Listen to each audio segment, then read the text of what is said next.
and welcome to Crystal Clear Moments, where we explore the beauty and the depth of crystal clear moments in your life. Today, I have a very, very special guest. I mean, this is like my girl.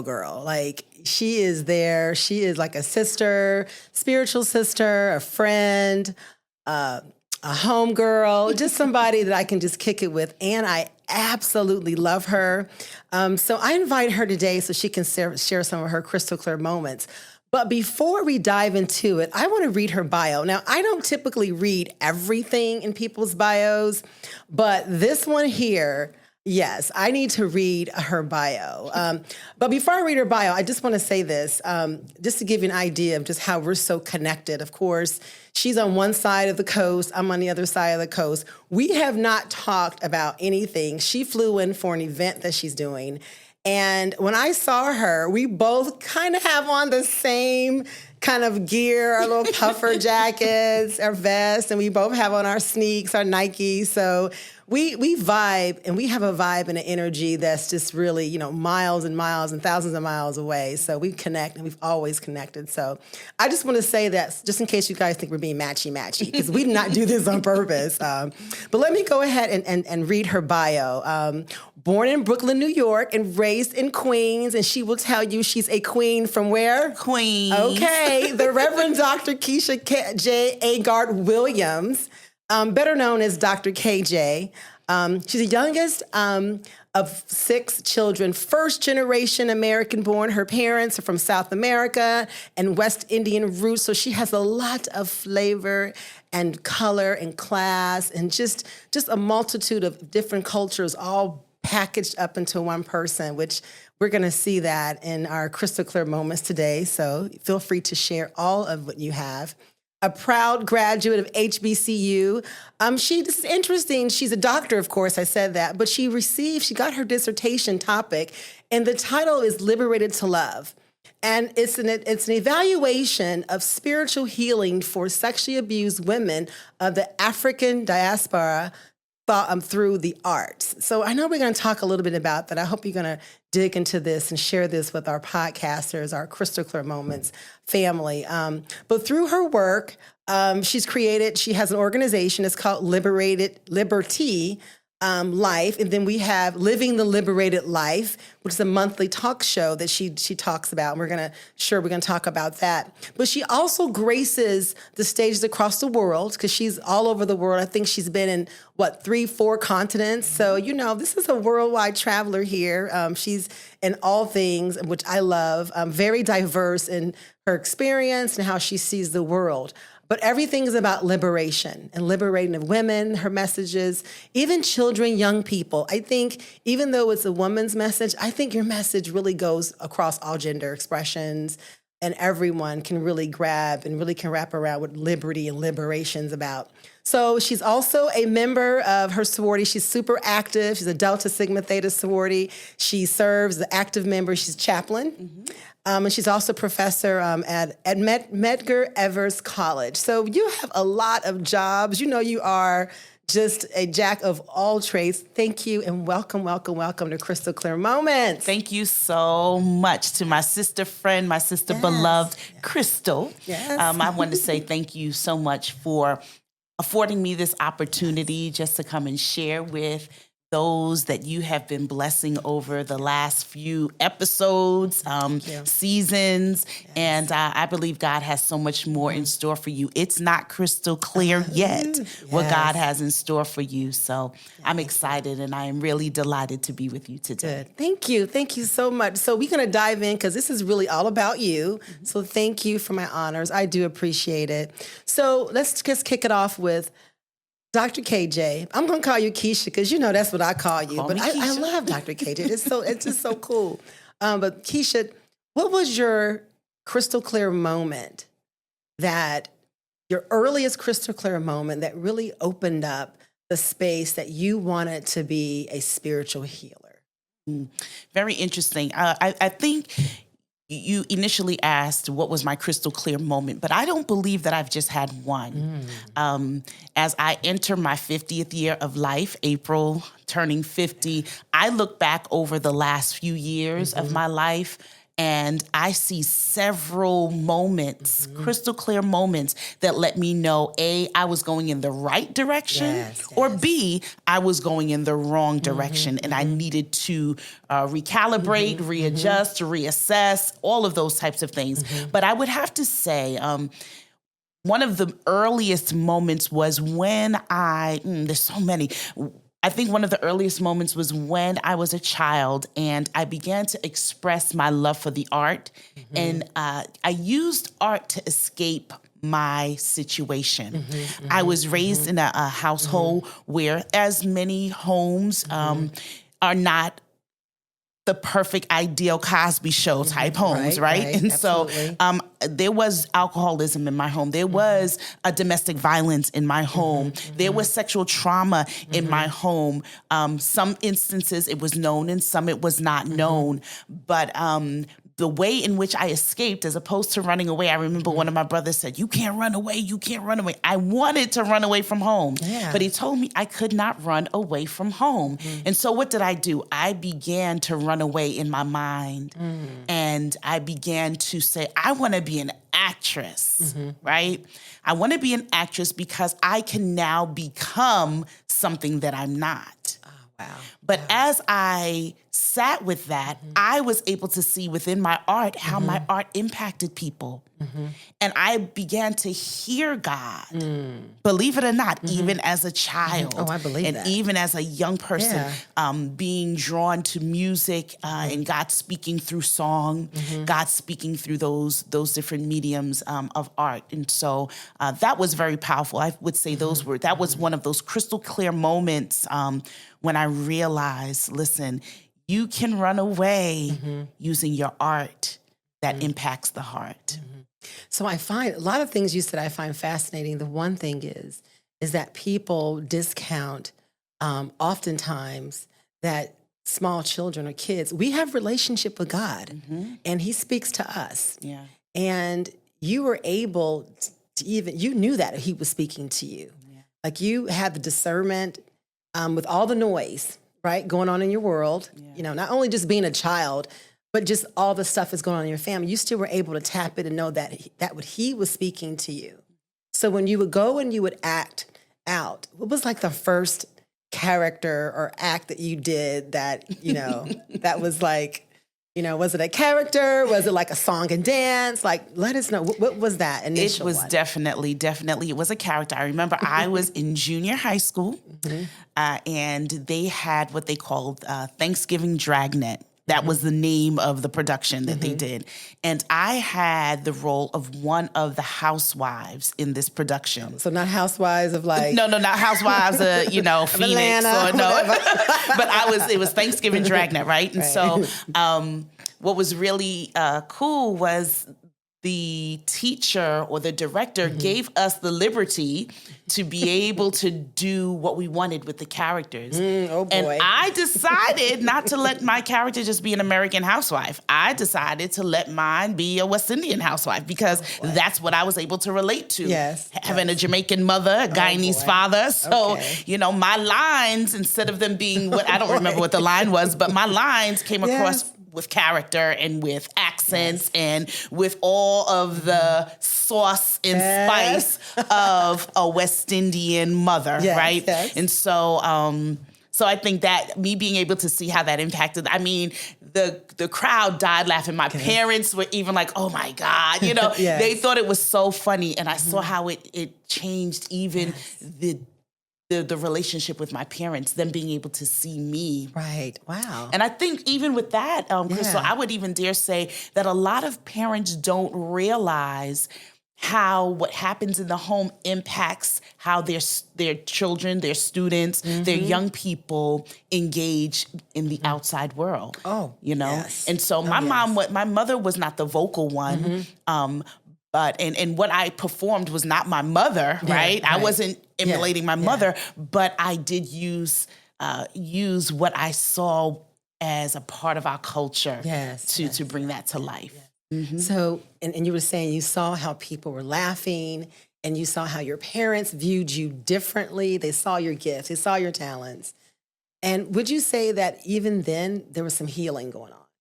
Absolutely, because as I said before, it was my opportunity to escape. Yes, That housewife was not Keisha.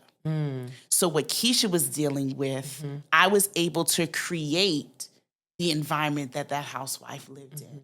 Right. So whatever character I played, I joined the Ujamaa Black Theater in New York. And a gentleman by the name of Titus Walker, he ran that. I was a part of the National Negro drama or theater ensemble. And I was able to perform and do things and become different characters. And it was just beautiful to be able to escape for a little while. Yeah. You know, and that informed my spiritual walk because I realized that what I'm in does not have to be my reality. Right. So while I may be in the midst of a storm in my life, though I may be in the midst of an argument or there may be some things going on, I'm able to now transcend this moment and know that there is a bright side somewhere. Right. Now, that's a crystal clear moment for someone because someone is in a space and they think it's their reality. Right. And it doesn't have to be. It doesn't have to be. It doesn't have to be. And this could be a moment. And hopefully someone who's in that space is feeling like, God, this is it for me. This is defining me. This is my purpose, not necessarily. Correct. You know, correct. You are able to create. You know, someone once asked, "Do you dream in color?" And I said, "I absolutely do.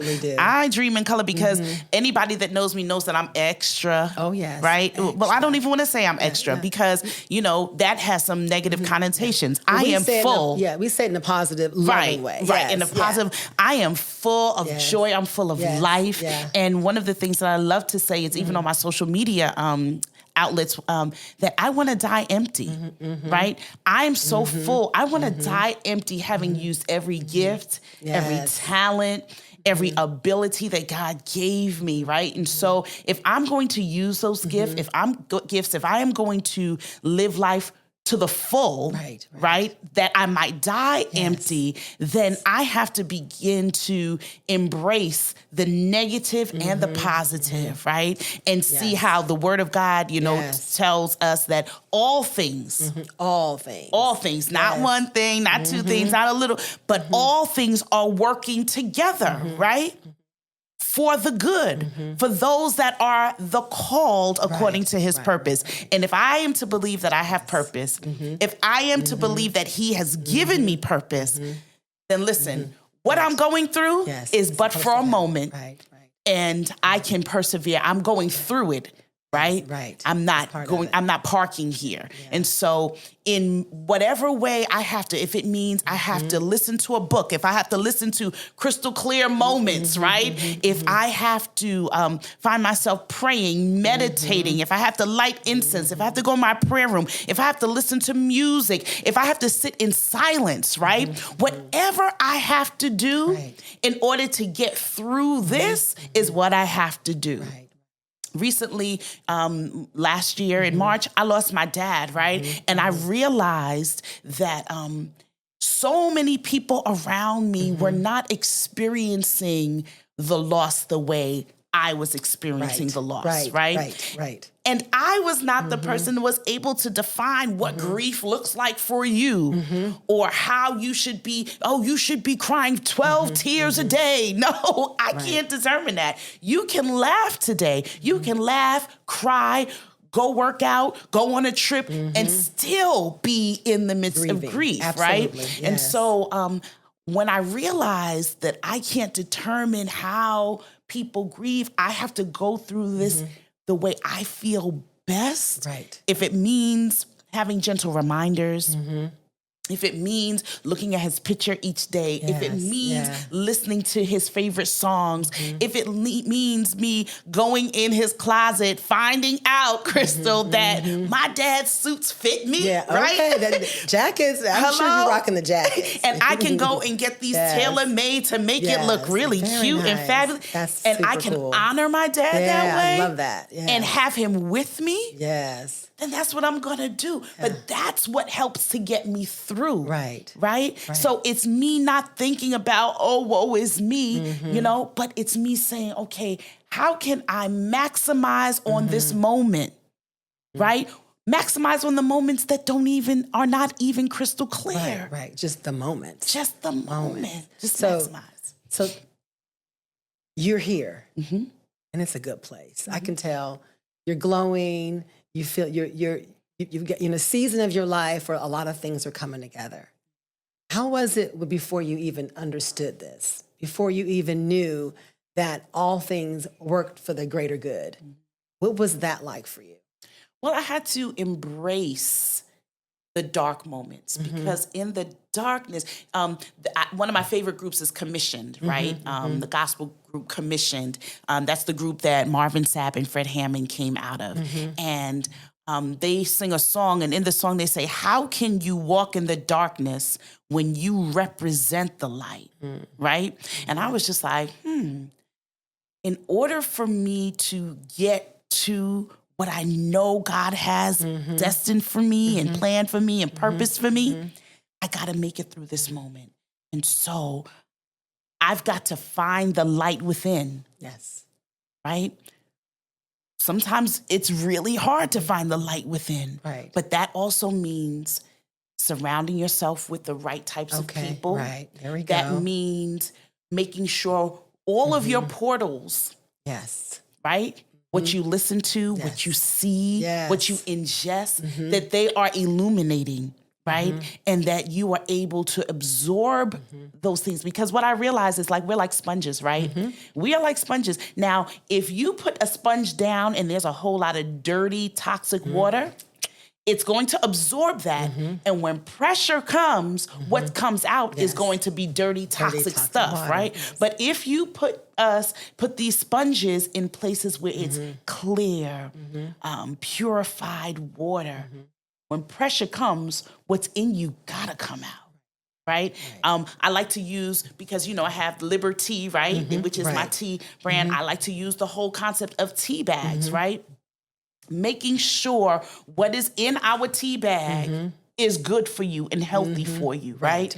And so when you get in hot water, what's in you will come out. And what's in you comes out, it doesn't only come out, it changes the atmosphere. The color of the water changes. The color, the aroma the changes. flavor, the smell, Absolutely. everything about it changes, right? And so when we begin to really look deep within ourselves, because I heard Bishop Jake say, there's nothing we've been through that is wasted. Right, nothing. So when we get to the point that we see that, listen, this is a tough season. Yeah. But if I was able to get through when I was 13, if I was able to get through when I was 16, 18, 22, 32, yes, right. 42, hello. right. And I can get through this. Yes. I'm not going to get through it the same way. Right. I may lose some things. I may lose some people, right? But ultimately, it's not about who comes with me. It's about the fact that I get through it. Right. Why do you think people why do you think people, as they're going through the journey, the dark season, the dark times, feel like they have to keep people with them? It's comfort. It's comfortable, right? People say misery loves company, right? Right. But ultimately, we are seeking comfort. We are not seeking confrontation. And when we are confronted with ourselves, that's when we begin to change. Change is not comfortable, right? As much as we want change, it is not comfortable, because we realize that we will have to leave some people behind. And some of those people, we have allegiances, we have pacts with them, and sometimes it does more for us that they're with us. They enable us, right? And so they become a crutch. Right. I've never gone anywhere I've never gone anywhere alone and never did this by my. Well, maybe you need to, because I remember speaking to a brother minister of mine. The Lord was opening doors for him left and right, Crystal, like left and right. And he was hanging with, another guy who was also in ministry, great guy. But the Lord told me, and this is like 20 some odd years ago when I was here in Phoenix, right? Right. And I said, every door that's open for you is not open for your crew. Every door that is open for you is not open for your crew. Right. Everybody can't go with you. Everybody can't go with you. Right?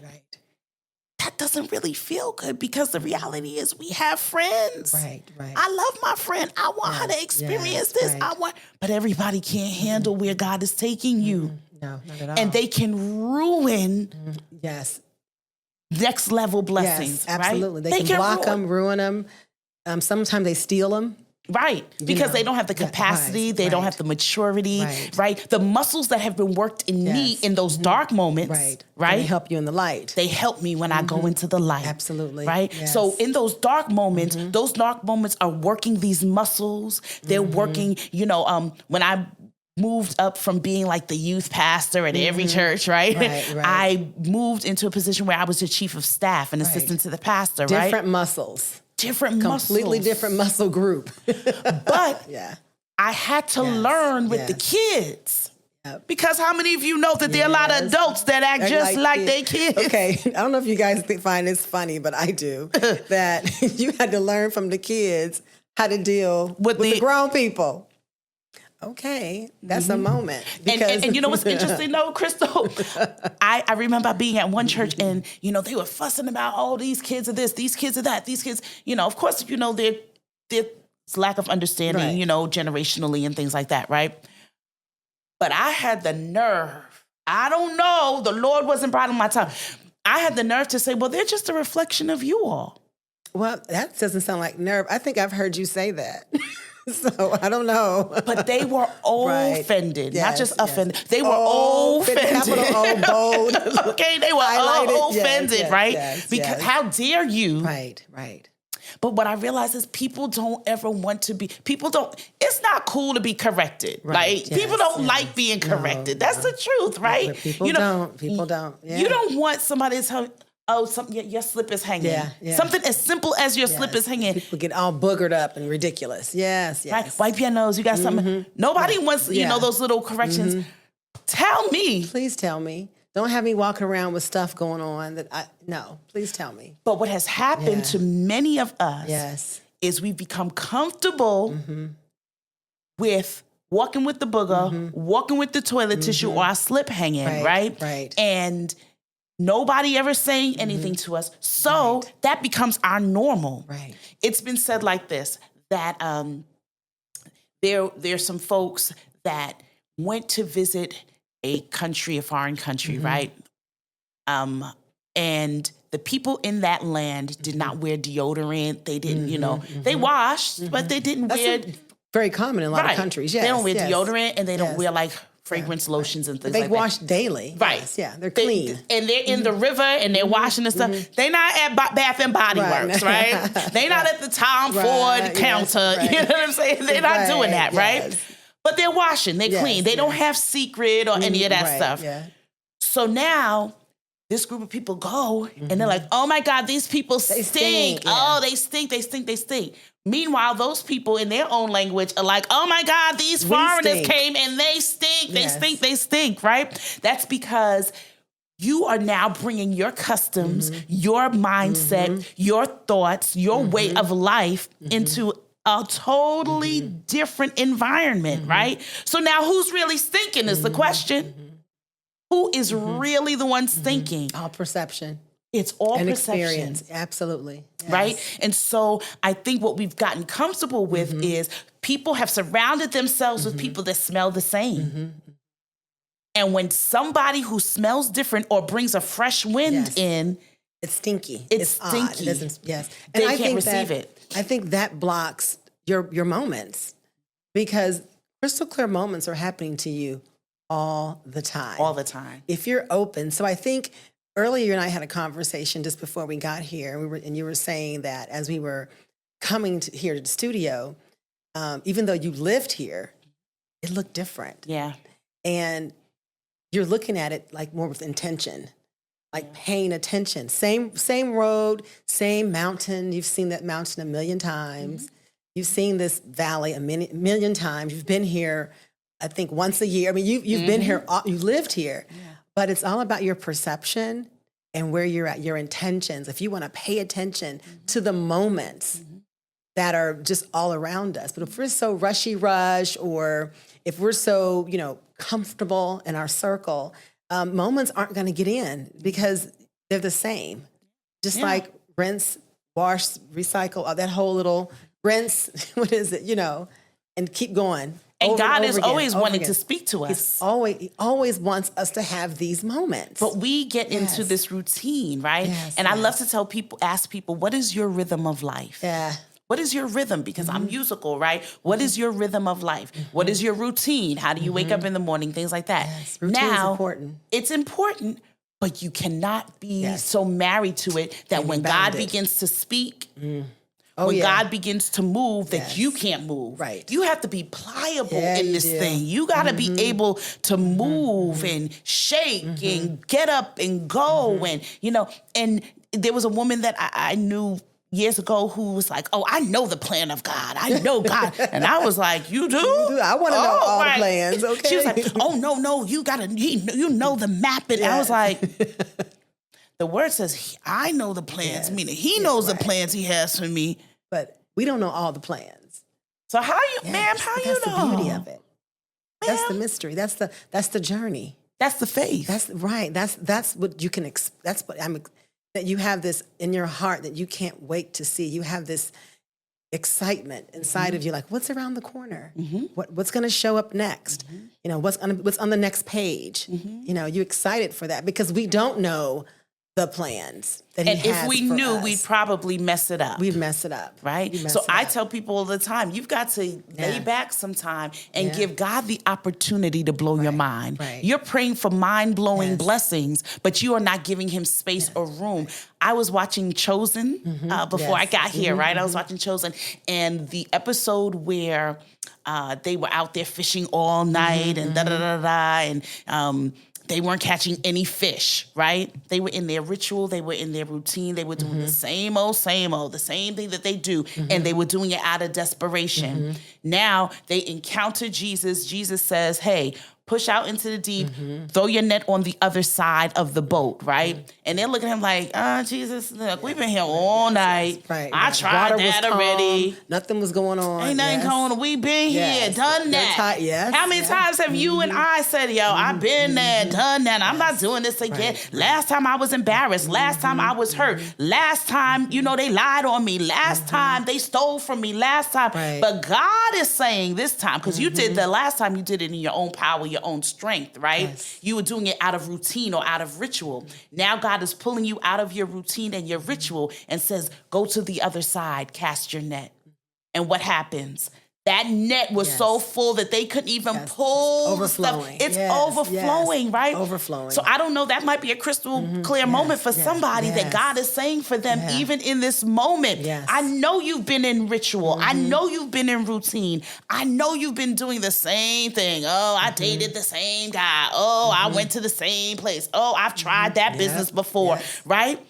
But did God tell you to do that before? Or were you doing that because you saw somebody's Facebook message? Right. Are you doing Instagram or a picture? Right. Or you were or family. Your influence. The pressure. The pressure of family, or just trying to live up to something that's not you. You're not being authentic for yourself, for God. That's key. Yes. That's key. Because there are a lot of people that have degrees, right? And all sorts of things that would, quote unquote, make them money, right? But their passion is baking. Zero. They're for those things, it's zero. Right. But their passion is baking cookies. Right. Absolutely. Their passion and they want to bake cookies. I just want to bake some cookies. I just want to bake some cookies. My name is Mrs. Fields, please. But I'm supposed to be a dermatologist. but I don't even really like talking to people. I don't even like I people. got a degree from Meharry Medical College. Right. I got a degree. Right. I was like working baking cookies. all I want to do is melt the butter. Yes. You know what I'm saying? And guess what? The people that have been willing to take steps out of the norm and do the purpose and follow their purpose. Yes. God has bountifully blessed them. He does. It's the ones that are stuck in jobs with ritual and routine that end up being sick. Those are the ones that end up retiring, and 6 months later, we planning their funerals. Right. So how do we get crystal clear moments at a generation? Because I think there's a generation, could be over 40, that maybe need to be inspired to continue to look for our crystal clear moments, because it's not over until it's over. But within culture, you get to a certain age and people start saying, well, I'm only going to be around for another 15 summers, or I'm going to retire. And then after, what are you going to do? Well, I'm just going to chill. I'm going to rest. It's like, how do we continue those moments until the moment stop when you're no longer here? I think COVID taught us. I think COVID has taught us that life is so short, right? And that each moment is very important. The crystal clear ones and the fuzzy ones. Yes. Right? Yes. And so understanding that each moment is precious and important puts us in a position where we appreciate them so much more. And once we gain appreciation, so there's walking in gratitude changes the game. It does. When we begin to appreciate everything that we have, not say everything on the list. Everything on the list. Listen, I know I'm not the only one. Somebody listen.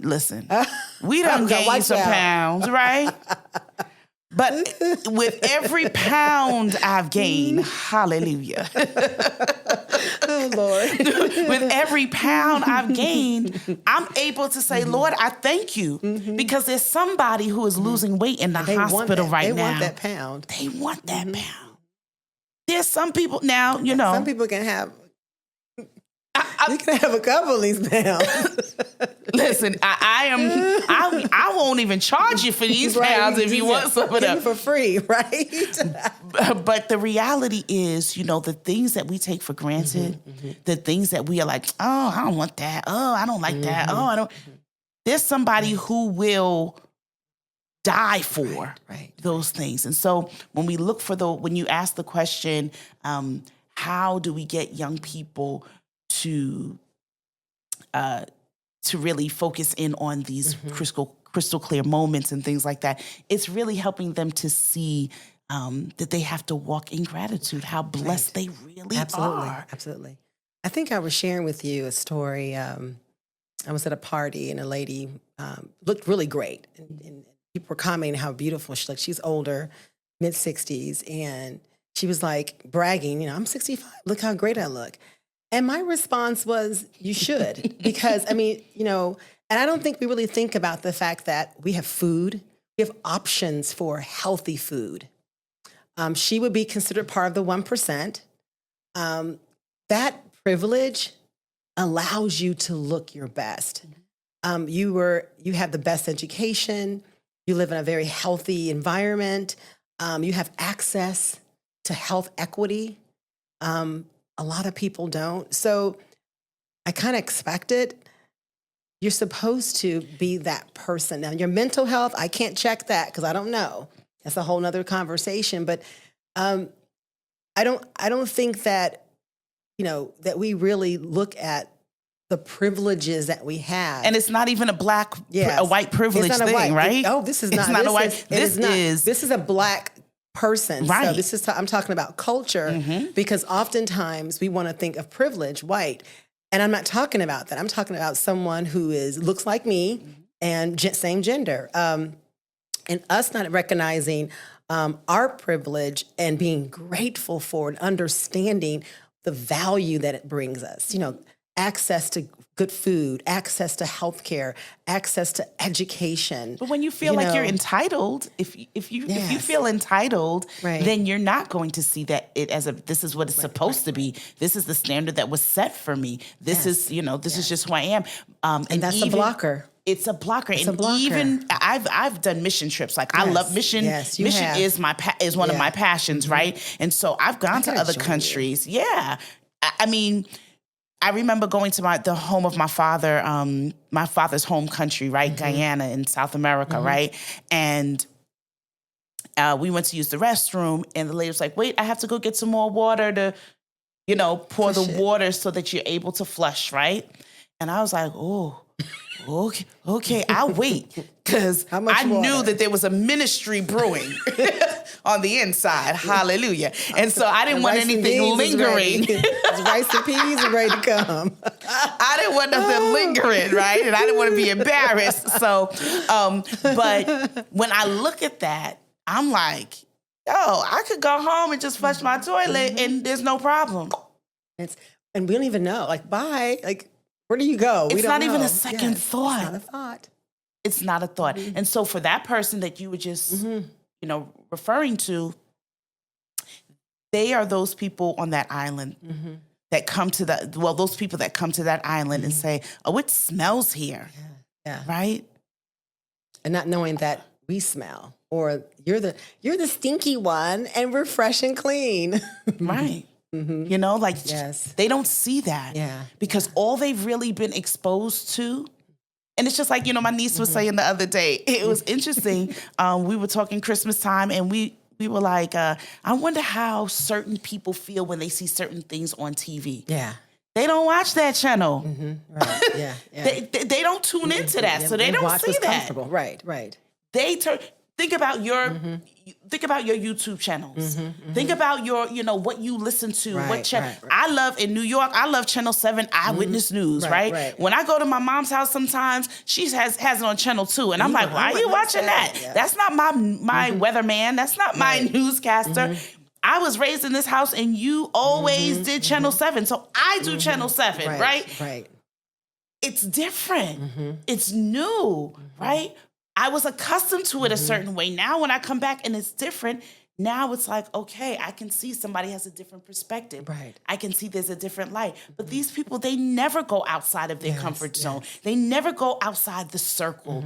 They never, and when they do speak to someone who does let them know another side, they're like, oh, she was rude to me. Yeah. Right? Or, they yeah. don't know what they're talking about. Right. Oh, is that true? They're offended. Yes, please. That spirit of offense. Oh, gosh, spirit of offense. Yeah. And they're so fragile. Isn't it interesting? They're like really fragile. Sometimes I feel like they're so fragile, but they want, those the people or the types, not all, they want you to be authentic. And they want you to be honest. And when you are, you're too much. Oh, yeah. And I've realized too much is okay. Say it like that. Yeah, I'm okay. I'm okay with being okay. I'm okay with that. Because there's a tribe for me that can appreciate and honor that. And if you're not a member, that's okay. And so applications may or may not be taken. Right. You're okay with that. So, as we start to wind down, I do have one last question for you. What would you say in the last, I'm going to say season in your life, and seasons are different for everyone, was your biggest crystal clear moment that really made you pivot, caused some doubt? I mean, you really had to dig into the Dr. KJ well and get some nutrients and get some nourishments and hydrate for this moment. But it was very clear that it was your crystal clear moment. So deep. I got to go there sometime. I got to go there. I have to go back here. So, as you know, 6 months ago, I got married, right? And she's married. I was married now. But I wanted to be married a long time ago. Yeah. Like if you look back at some journals and books and things like that and diaries, you're a married girl. I wanted to be a wife. You're a bride. Look, You're a bride. I wasn't Yes. a permanent girlfriend. Yes, no. Let's You just. ain't- that's not you. Yeah, That wasn't my you were- ministry. God did not no. call me to that. Yeah, no. Okay. And so I was like, God, when is it going to happen? When is it going to happen? When is it going to happen? Right. But one of the things that I prayed about, Crystal, was because I've seen so many people at funerals and things like that. I always said, like, Lord, I have all these siblings and all of that, but I don't want to have to take this walk by myself. I hear you. Right? I hear you. I don't want to be have to sit on the front row and be alone. My sister has her husband. My other sister had her husband. Like all those different things. I didn't want that for me. I didn't feel like I would be able to handle it. And it's just that's something that I wanted, right? Yeah. And for you, like you said, this is your moment. Right. Yeah. And so I didn't know that the brother was going to put a ring on it, We saw the video. Right. So we saw that. And my dad was able to be there for that moment and all of that. We did not know at that time that he wasn't going to be there for the ultimate moment, right?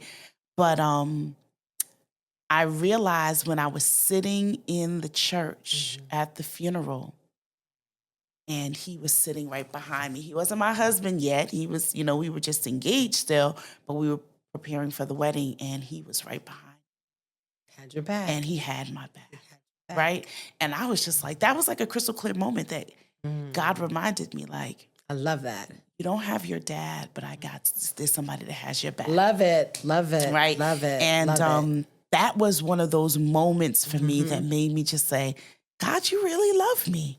Yes. Like you hear my prayers. Who can love you this? hear my call. Hey, you get it, God, right? Because sometimes let's be honest, we don't think God is thinking about us, right?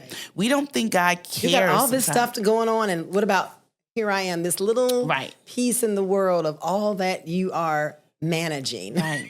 Right. Because I can't manage, but I'm not God, right? But at the end of the day, I think that was a crystal clear moment for me, and the way in which he's able to support my vision and support my dreams and things like that, I think that has helped me to pivot. Because in those moments where I would like to have a pity party, in the words of India Ari, I end up having a private party where it's me, my angels, and my guitar saying, baby, look how far we've come, right? Right. And I can't help, but she says, in that song, she says, I'm going to stand in the mirror. I'm going to stand in the mirror. I'm going to look at my imperfections, and right? love it. Yes. And love every aspect. And I really believe that what helps us in pivoting, what helps us to walk in purpose, this is good. What helps us to do what God is calling us to do, or to even reach the point where we can hear and have a crystal clear moment, is when we begin to actually do just that. Look at our imperfections, look at our lack, look at those types of things in our lives and say, hey, in spite of it, you still have a message. In spite of it, you still have a gift. In spite of it, you still have purpose. And so God uses the broken pieces, right? Right. He uses the wounded vessels. He cracks us open and he says, I'm getting to the good stuff that I might use it for my glory. And you may have to tell your story, right? And in that, I tell my story of sexual abuse and trauma. I tell my story of living in a home where there was domestic violence and I would have to listen to music just to escape. I tell these stories because I know that, guess what?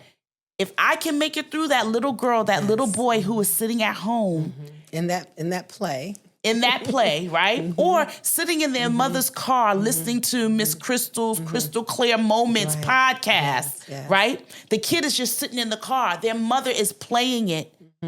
They overhear this. Little girl, little boy, I'm speaking to you. Yeah. Your environment may not be the very best. Right. But guess what? You can go through all of that stuff. Because my father, last thing I want to say about my dad, right? That's all right. My father was a gardener, loved gardening, right? And he always used what? Compost. My old orange peels, my eggshells, all of those things. And it was yucky, it was gooey, it was smelly, all those things. He kept it in the back. And a certain time, a certain season, he would take that compost and he would put it in the ground and mix it in the soil. And those cucumbers that came forth from that, those tomatoes that came forth from that, was so red and green and fruity and juicy and all of those things. They were the best because they had to grow through some mess, right? And so I want to encourage somebody today. I want to even encourage you, Crystal, that you may not have a crystal clear moment when you put in the eggshells in the jar. You may not have a crystal clear moment when you are smelling the stench of all those yucky things that are in that jug, right? In that compost. Right. You may not even have a crystal clear moment when you are putting it out there on the soil. But when the harvest is right, all right. when those fruits, the fruit of your labor, your patience, and your prayers, when they bear fruit, they are going to be so good. It's like a good, juicy, sweet mango. Good. Yeah. Don't start talking about the mango ministry, all right? But then you're going to be able to share the fruit like my dad with the neighbor. Get him some cucumbers. Right. Get him some tomatoes. And they'll be able to say, you might have the best garden on the block, because you've gone through some mess. And that's my message. I love it. Yes. We're gonna end, we really can't go any further with that. I mean, as I said earlier, when I was reading your bio, you're liberated to love, but that it's a healing ministry. Yeah. And just what you talked about today, you were not only sharing your story, which I appreciate. I appreciate anyone who feels safe enough to open up their heart and their past and their story here with us, because you don't have to. And I thank you for that. And thank you for sharing that so that others can hear and they can give them the courage to understand they got to go through the sticky, the icky, and the mess, all of that. And even though we see ourselves as broken, God sees us perfect. He sees us as perfection. We can look in the mirror and see that, lumps and bumps and this and that, but he doesn't. God's love. And the love is perfect. Yeah. So thank you. So thank you so much for being my guest, my friend. Sure. And she will definitely come back because I really want to dig into other pieces. Yeah, we can get into some of the other juicy stuff. Because we have some really juicy conversations, about all types of things. Maybe we'll talk more about like current culture conversations and some moments that we can dig into, some things that you and I've talked about girl offline. Stuff. We can have girl talk. Talk about girl talk and all sorts of things. So before I go ahead and share like all of your socials for everyone so they can tap into Dr. KJ's world. Yes. So I'm Diva Min KJ on Instagram, Diva, DIVAMIN KJ on Instagram. I'm also liberated to love on Instagram and Liberty Life on Instagram. So you can find me in all three of those places. And Living the Liberated Life with Dr. KJ. We're taking just a little hiatus in light of all that's transpired in my life over the last few months, wedding, passing of my dad, all that stuff. I've taken a little hiatus, but we're going to be back up and running really, really soon. Doing some great interviews, great conversations, great experiments, and all that good stuff. Good. And then of course the teas and our teas and candles and Now, how all can that stuff. people get your teas and candles? Like if I want to get one right now, what do I need to do? Well, you just need to contact me because we're revamping. We're actually revamping. We're taking this time to revamp everything, right? But you can just go ahead. You can go to the Liberty Life NYC.NYC, Liberty.NYC, Liberty.NYC. Go ahead and you can message me, and I can go ahead and get that out to you, our teas and our candles. Perfect. Thank you. So thank you everyone for tuning in to Crystal Clear Moments. I appreciate you. Thank you for your time. Please go on, download the podcast, rate me, and leave me a review because my goal, I have a goal and I love goals and I want you guys to be part of my success because my success is your success and I'm doing this for you. I want 100 reviews. I want 100 reviews and my goal is by the end of first quarter. So please go and download the podcast. then rate me and then write me a review. Thank you so much, and hope to talk to you soon with some more crystal clear moments.